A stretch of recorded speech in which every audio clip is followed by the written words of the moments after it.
Welcome to your Optavia LifeBook audio channel.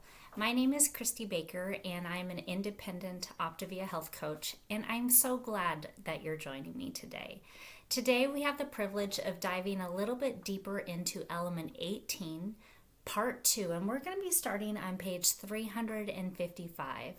Before we get going on that, would you do me just a small favor and push the like button? And subscribe to the channel. That way you know when the next video is coming out.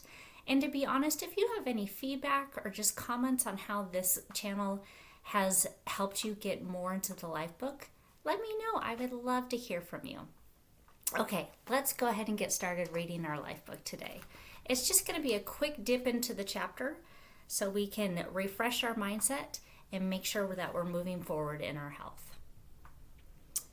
The 3 progressive levels of exercise activity thermogenesis is what we'll be talking about today. The acronym for that is EAT. So the EAT part of our system is divided into 3 progressive levels, which you will master at your own pace. Level 1 is a walking and fitness program. Level 2, resistance program.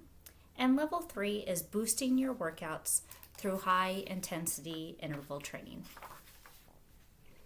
Your current level of fitness will decide how fast that you ascend through each of these levels. Before we start, especially for those of you who have been rather sedentary in the past, we want to make sure that you know the ground rules for protecting your body from injury and staying safe. The risks to your heart and brain are low, according to research completed with cardiac having a hard time with that one. Cardiac patients, but we still want to start slowly and only after you've been evaluated by your healthcare provider.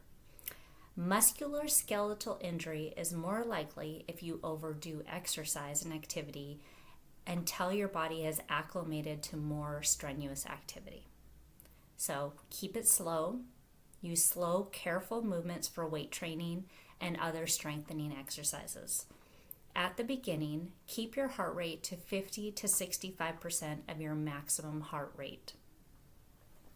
So I want to go into a little bit deeper about what is this maximum heart rate, the MHR.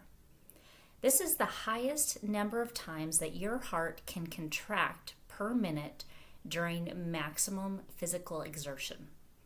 To determine your MHR, subtract your age from 220. For example, if you are 50 years old, you would take 220 minus 50 equals 170. So then you would take 170 times 0.5, or in other words, 50%, and that would give you 85 beats per minute. If we wanted to figure out what 65% was, we would take that 170 times 0.65, and that would equal out to 110 beats per minute. So that would be the range that you would want to strive for during your daily activity. As you progress and that you feel more comfortable, you can aim towards 65 or 75% and eventually 85% once that you are optimally fit. So what is your maximum heart rate? Take 220 minus your age, and that's going to equal your maximum heart rate. Then take that number times 0.50, that 50% mark, and this is your starting low end mark. Figure out what it would be the same for 0.65, and that would be your starting high end. And your last equation of the math for today is take that number, 220 minus your age, so take that number, times that by 0.85, and that will be your optimal fit heart rate goal. Okay?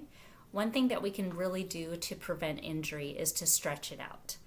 Help prevent major injury by stretching your major muscle groups, preferably directly after your EAT activity.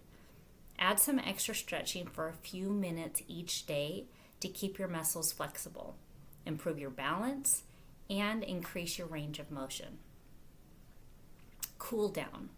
After each session, allow your musculoskeletal and cardiovascular systems to return to their baseline state. Are you ready? Next, we're going to start our EAT system by beginning our EAT walking system, and we'll go into that more in our next video. Thank you for joining me today.